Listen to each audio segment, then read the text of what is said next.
Hello, delicious people, and welcome to another episode of Intimate Conversations. And I already am in love with my next guest because we've had children coming through the back, and we've had what it really is to have an intimate conversation behind the scenes of what we do here. We're here to support you and be real with you and make it very, very safe to be ourselves together. So this is the amazing Dr. Jen Thomas. You can learn more about her at her site, drjenthomas.com. And she's a business consultant and an individual coach. And she gave a TED Talk about apologies back in 2015. She's the co-author of the 5 Apology Languages and Making Things Right at Work. And she works as a master facilitator for the 5 love languages. And her interests include volunteer work, land conservation, and hiking. And we are both mamas of large, almost men. And so we've had a great little chat before we've even gotten started. So thank you so much for your time today, Dr. Jen. Oh, I'm glad to be with you, Allana, and with your audience. Thank you. So yes, in the land of intimacy, we talk a lot about love languages. So I can't imagine those out there haven't heard of it yet, but just to set the stage, how did you first come to work with the love languages? And just to review, what are they again, if you'd be so kind? Yes, so we're actually celebrating the 30th anniversary of Gary Chapman's 5 love languages. Wow, and 30 years, yeah. Amazing, yeah. Yeah, it's a simple concept that's got a lot of staying power. Yeah. When people hear about these ways of offering love and appreciation in a way that hopefully will match what the person they're giving it to is looking for, then what we say is you have a better chance of your efforts really hitting their mark. So the 5 love languages, just briefly, are giving gifts, spending quality time together, doing acts of service to help them, using words of affirmation, and then giving physical touch. And what Gary Chapman said is that in a couple or in the workplace or with friendships, that you often have a mismatch. And so we want to help people stop missing it with each other. When you make the effort to show your love or appreciation, we want them to be able to take that to the bank. And the way to do that is to make sure that you've got a match. So beautiful. How did you meet Gary Chapman, and how has that relationship influenced you personally and professionally? Well, I'm a big believer in the power of networking. I heard a book title yesterday. It was Life is a Contact Sport. And so we need to be building our personal board of directors, or whatever you want to call it, those people who will be there cheering for us and helping us through. And about 15 years ago, when I moved from Maryland to North Carolina, I knew that he was working in Winston-Salem. And so I literally just cold called him and said, hey, I'm a new psychologist in town. May I come and meet you? And he was glad to do so. He's very open and friendly. And so he became a mentor of mine. And then a few years later, I had this insight about apologizing, and it actually came through, not through my counseling work, but through my own marriage, where I was saying apologies to my husband in a way that really wasn't landing with him. And I realized, oh, this might be helpful to other people, the way that we've kind of worked this through and figured it out. And so I ended up sharing the idea with Gary Chapman, and he said he had never thought of it, but he thought that this really could be another essential to healthy relationships. And so we've now co-written the 5 apology languages. And what we say is that these stand together as the 2 essentials for happy, healthy relationships. Stunning. And so what was going down with your husband that was not landing? What did that look like, sound like? And what were the consequences to your marriage before you figured out a new way? So I didn't really know we had an apology problem, but this one particular night I had made a mistake. So it was my bad. And I said, I'm sorry, but apparently I said it flippantly. And he picked up on that. So JT was frustrated, and I could tell that it was continuing into dinner, and we were headed into the weekend, and I didn't want it to go that way. So I asked him what was wrong. And he said, well, I just wish you would apologize. But, you know, think. I had said, I'm sorry. And so I told him that, and I asked what he wanted to hear, and he knew right away. And I like to pause here and ask people to think about, well, what do you think this guy was waiting for? Because the answer might be your apology language. Ah. And in his case, he said, I wanted you to say you were wrong. Oh. And I said, oh, okay. And to me, they were synonyms. And Yes. so it wasn't a big leap to go ahead and say, okay, JT, I was wrong. But it made such a big difference that I said, oh, I've got to write this down and keep this, because, you know, kids and spouses don't come with an instruction manual. No. But here I had kind of stumbled into part of the manual that was in his head. But because I didn't raise him, I didn't know that sorry wasn't enough for this man in my life. Wow. And so I thought that's interesting. And I had done some research already on apologies and forgiveness. And I realized that those were two of the three different parts of an apology that I knew at that time. The third one being, what are you going to change so that this doesn't keep happening? Totally. Yeah. And because I had that framework to hang it on, it didn't just go away. It stuck with me. And so I got interested in what other things might be out there that people want to hear in an apology. And so when I teamed up with Gary Chapman, we interviewed his readers about what are you looking for? And we actually found that their answers fell into 5 categories. And I promise we weren't looking for 5, although we know that he really likes that number. But what we have concluded is that these are the 5 different ways of saying my bad. And we believe that each person has a preference. It comes from your family of origin. And we know that when it comes to apologizing, the key question is, are you really sincere? Or are you just trying to get this behind you or get out of the doghouse? Because unless they're sincere, we're worried that they're going to keep doing it. And we're not sure if we can trust them. I mean, trust and sincerity are really the key words with apologies.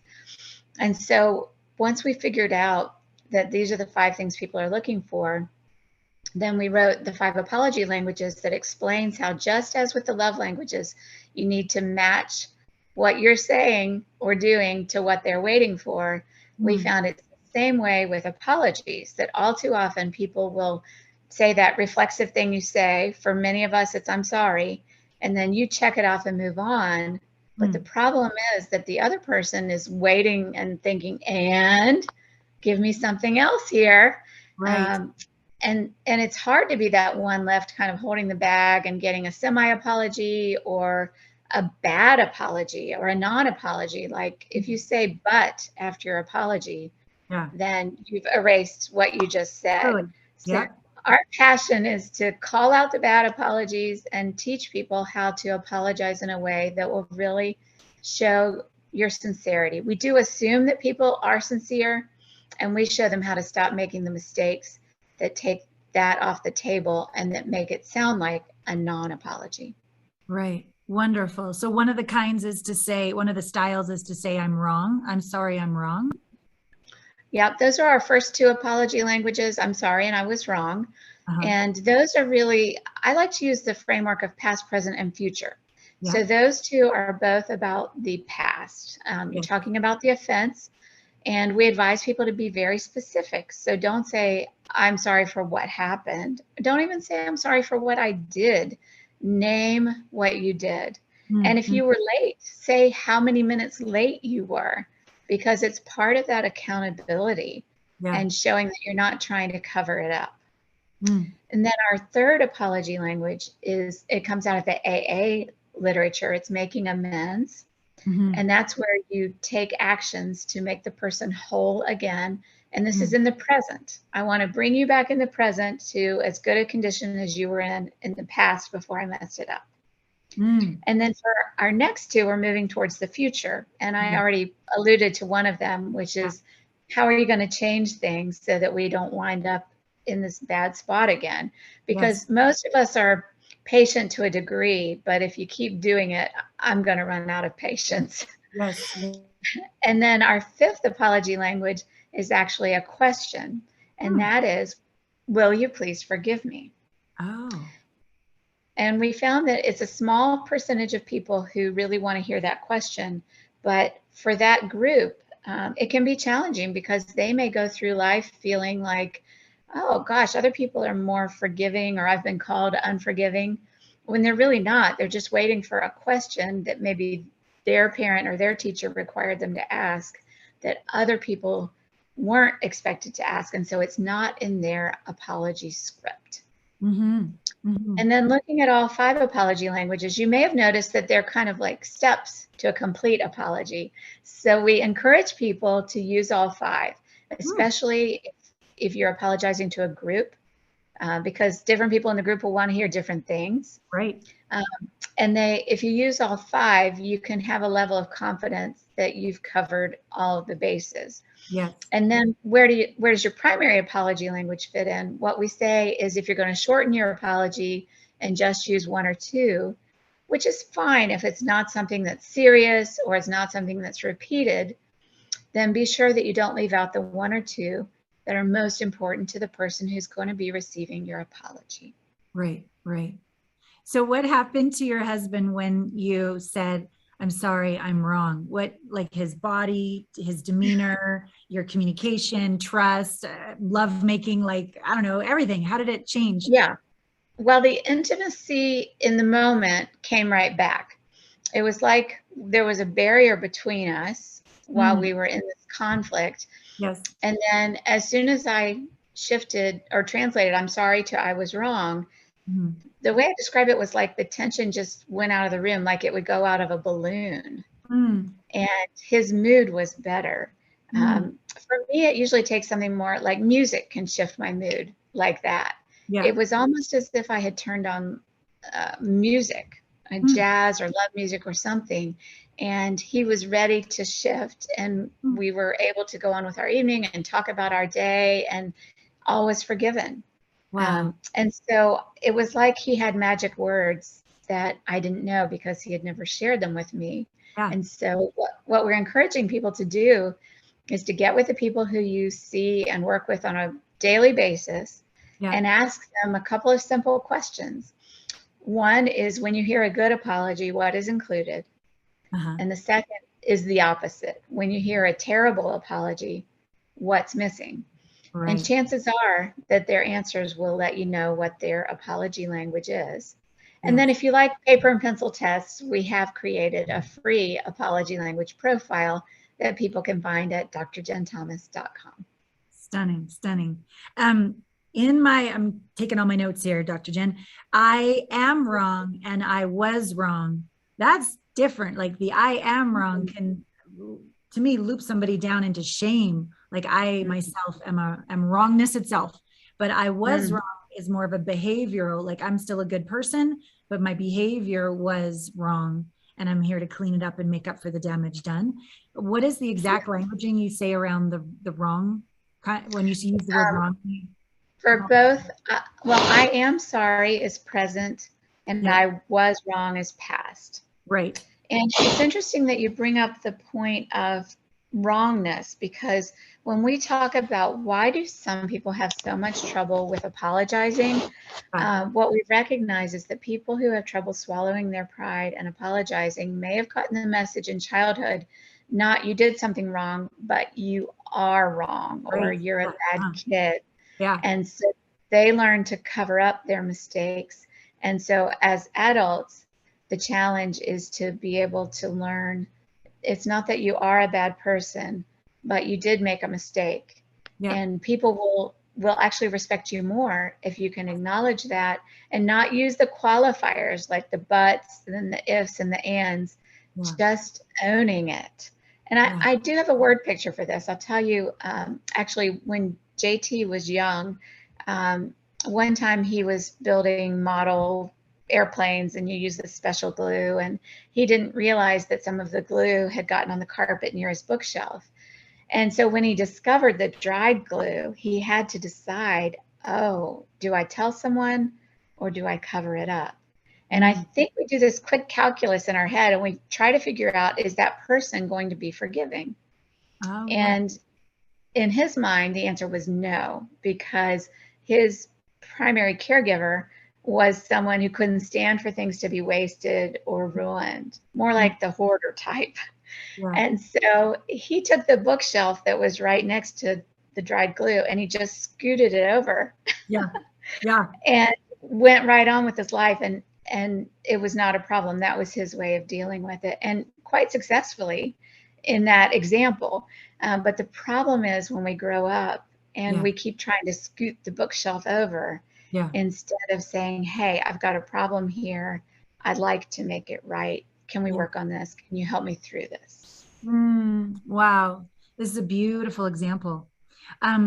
Do you, in the book at all, and maybe it's in your private practice or the work you do, for the people that really have sort of collapsed their worth and their mistakes or lack of mistakes, their accomplishments, and they haven't said, well, my accomplishments come and go, I make mistakes, they come and go, but my worth is inherent. I am that I am. How do you address that at all? So the people that are having trouble with apologies in general can really go, oh, that's why, and come home to themselves, have a deeper, intimate relationships with themselves so that they can own it, but not make themselves wrong. Yes, Allana, that's very well said. And it does come back to our character and to sometimes personality issues where people have developed this bravado and this pride. We've seen it from the top levels of leadership. I never apologize. Apologies are weakness. Right. But that's not true. And so I do work both in the corporate setting and individually to help people be able to think about, like, I'll ask the question, can you think of one of your mentors or someone who you really respect? And now they've made a mistake. Are they covering it up or are they acknowledging it? And usually they'll say, oh no, this person apologizes when they need to. And then I'll ask a follow-up question. And how does that make people view them? Yeah. And they'll say, better. It's actually impressive that they can humble themselves and not, feel so criticized and so defensive. Yeah. That's the real challenge in all of this, is to be able to kind of with open hands say, well, I haven't learned that yet. This is new to me. I'm still making mistakes as I go, and to allow that to be okay. Yeah, thank you. One of the things I teach what I'm here to learn on the planet with intimacy, not having a strong intimate relationship with myself, always being 3 steps ahead to be safe, look good, do it right. And in the beginning, when I started my business, I'm an art history major and I'm a really good counselor, but business skills, marketing, got like not so good. And when I would make a mistake, I made a lot of defensiveness, justify, like I just couldn't receive it. And as I continued to do my own inner work and I cultivated a way of being with, I call it like little you, and learned to sit with her. There's lots of them in there, lots of little yous, but the one who feels wrong, humiliated, sad, ashamed, whatever, learn to sit with her and acknowledge you have every right to feel this way based on how you were raised. I'm not here to fix you or change you. I'm willing to sit with you for eternity, even if you never change. I'm right here. There's this rest, this oneness that occurs inside that kind of brings that dissociated part home. And she, the little one, is like, well, I'd really rather be in a better mood. I'd really rather be different, but not until I knew you'd love me as I am, even when I'm ashamed. So this homecoming, this intimacy with self has allowed me to then be, you did this wrong. And I'm just like, oh, you're right. I'm so sorry. Tell me more. Like I can literally lean in now. Even just yesterday, someone was filling out one of our applications to work with us. And he, at the very end, it's like, would you like to do this program, or not at all? And I always wonder why people that don't want to do any work want to sign up for a call. I'm like, it doesn't compute. But he said to me, you didn't say I could do the online version. And then, I noticed I owned it immediately. I'm like, oh, thank you for helping me be a better businesswoman. I never saw that. Thank you. Old me, justify, take it personally, cover it all up, because I was so insecure about my own lack of savvy as a businesswoman. So, so this ability to own it and come home is, it sounds like your book will flush up if that's an issue for you, so that you can do that next level of intimacy work. Is that true? That's exactly right. Yes. And I love the words that you've put around this work of being able to not have to be perfect. Yeah. And accepting yourself and allowing others sometimes to see your flaws and to stop hiding them. Yeah. Another piece that people often want to talk about is, what do I do when I want an apology and I'm not getting it? Oh, great question. And Yes. Tell us. yeah, we run into that all the time because, life is hard. Yeah. People are offensive all the time, Mm. and we want our apologies. I believe that we have an innate and correct desire for justice. Yeah. And so when we're offended and we don't get the apology, then that need for justice is not satisfied. Yes. Yeah. And so if you go to any courtroom today around the world, you're going to see people who are saying things like, we sure wish the offender would apologize, or we wouldn't even be in court if we had gotten the apology from the organization, but they wouldn't own up to their mistakes, and we can't allow other people to be treated this way. It's not just. And so we're making the legal system our means of justice. Yeah. Yeah. And so for the person who's listening who says, yeah, I wish the justice system would get the apology I deserve to me. I wish they would tell the person who's cut off relationship with me, hurt me deeply, won't talk to me, that you shouldn't treat people that way, that we shouldn't treat people like trash. I've been discarded myself, and it's one of the most painful things you can go through. Yes. Yes. And just feeling that unwantedness, being rejected, Yeah. whatever people's pain is, if you've been treated unfairly, Yeah. I know the hurt and frustration that comes with that. And it's very distracting. Like, try to focus when you're having a one-sided argument with someone who won't even talk to you. Yes. It's the worst. Totally. Yeah. And so in my coaching work, which I do over the telephone with individuals and companies, I talk about how, we just need to validate what a difficult thing that is to go through, to be hurt and have it be unresolved. And it's okay. And it does take time. Yeah. Thank you. Thank you.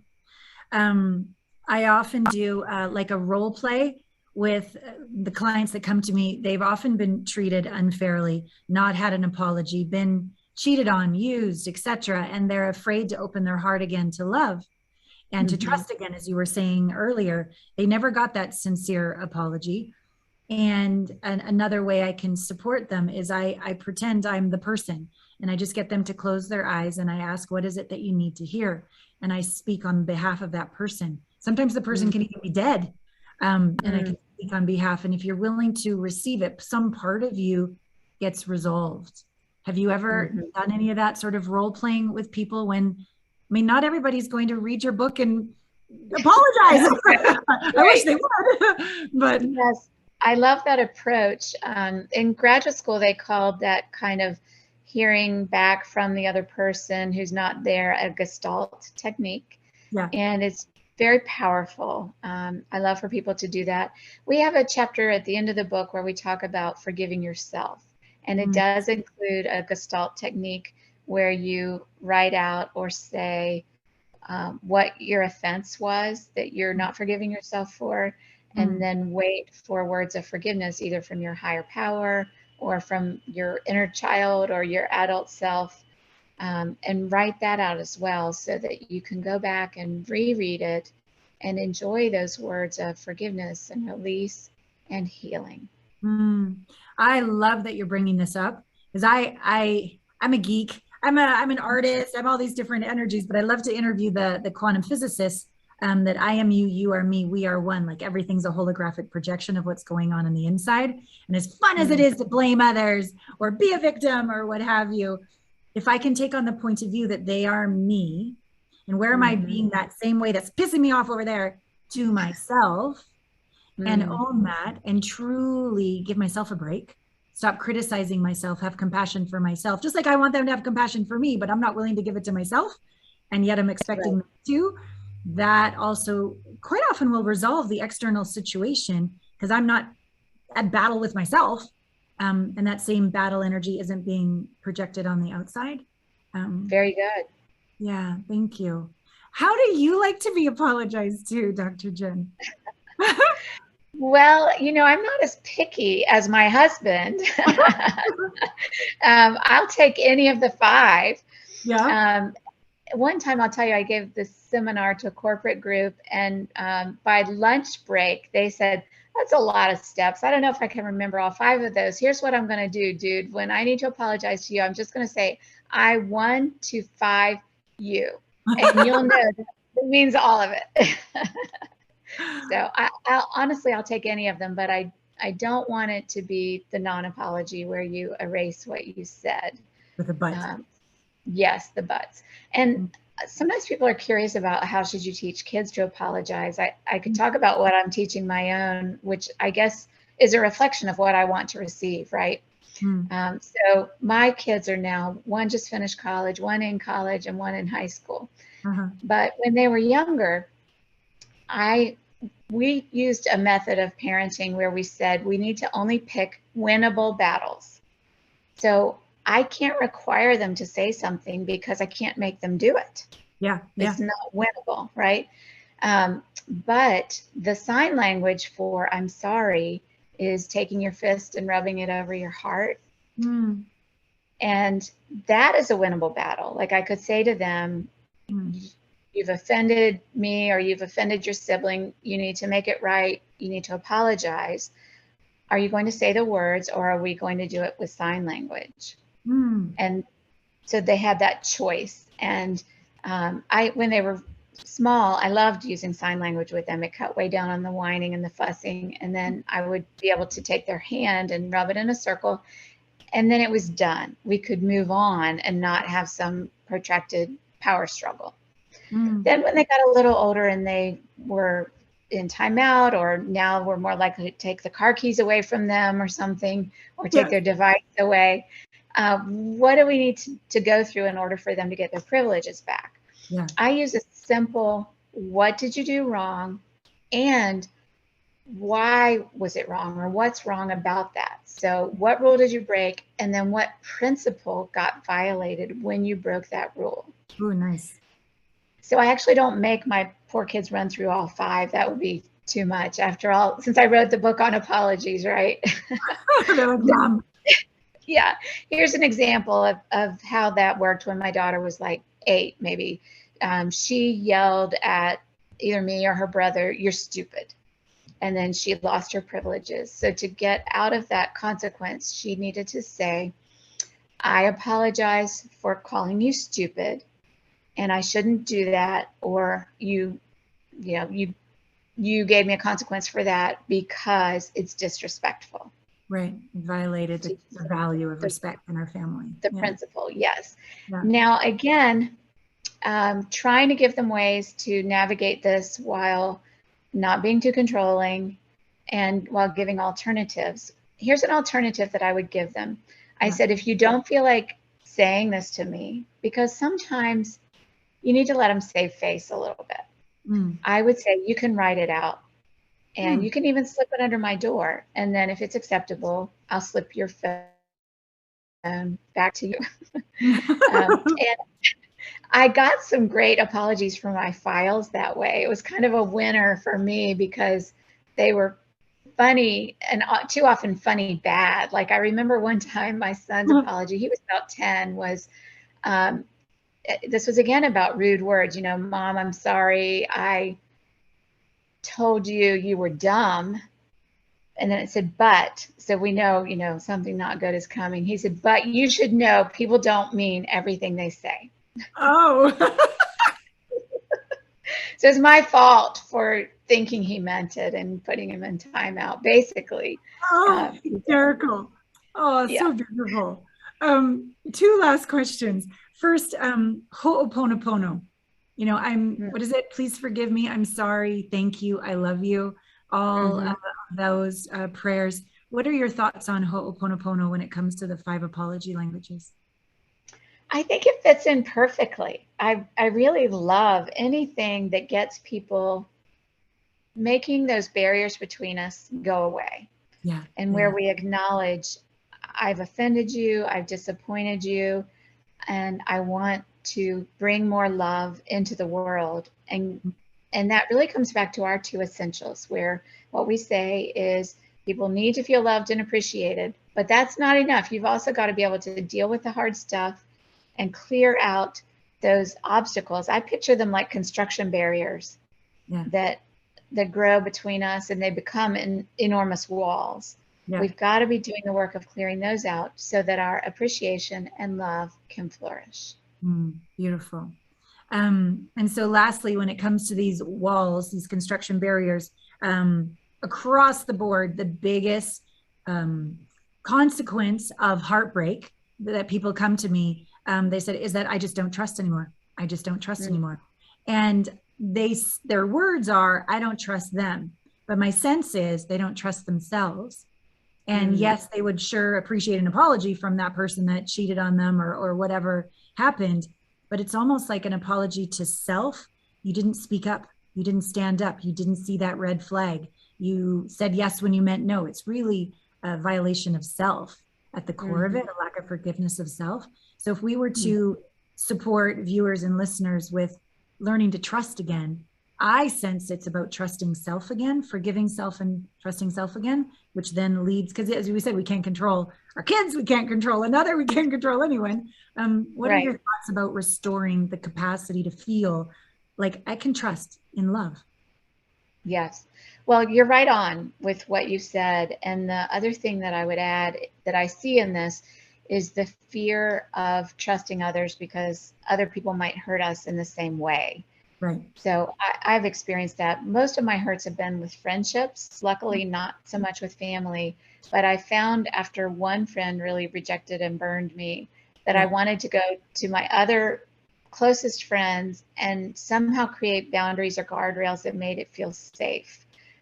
Like I remember one friend up and left with no warning and made it about me, although she acknowledged later it was about her stuff. And so I went to my other best friend and said, that felt so unsafe.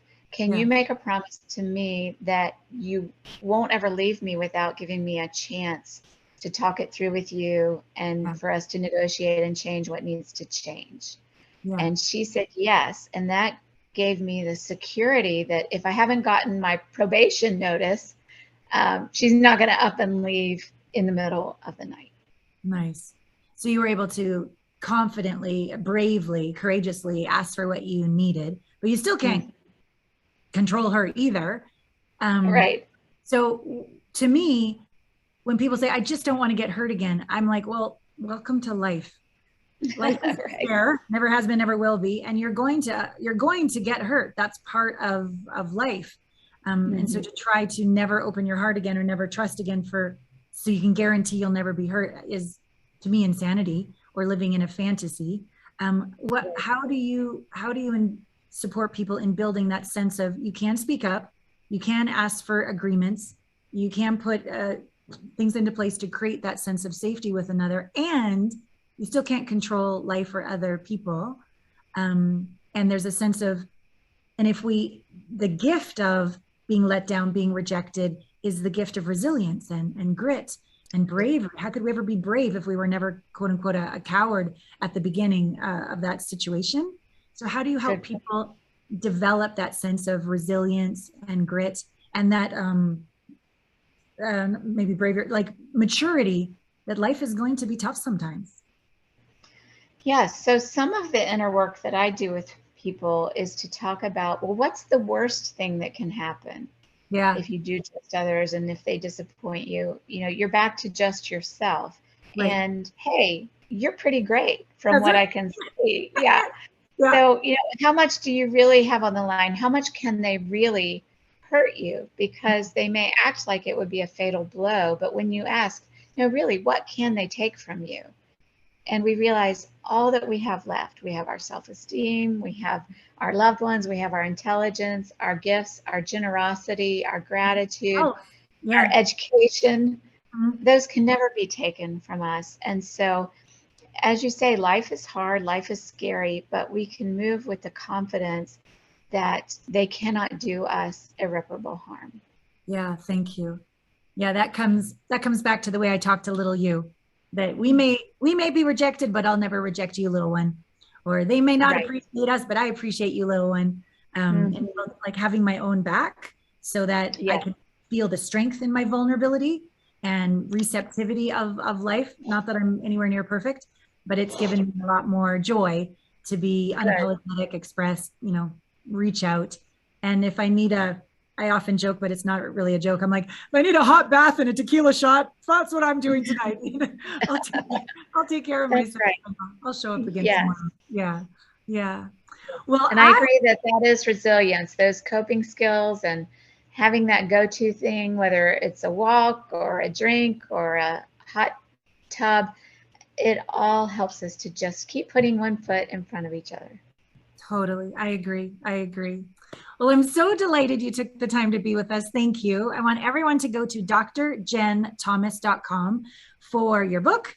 And I'm sure there's other resources there as well. So how would you like to complete this conversation from your beautiful heart to ours?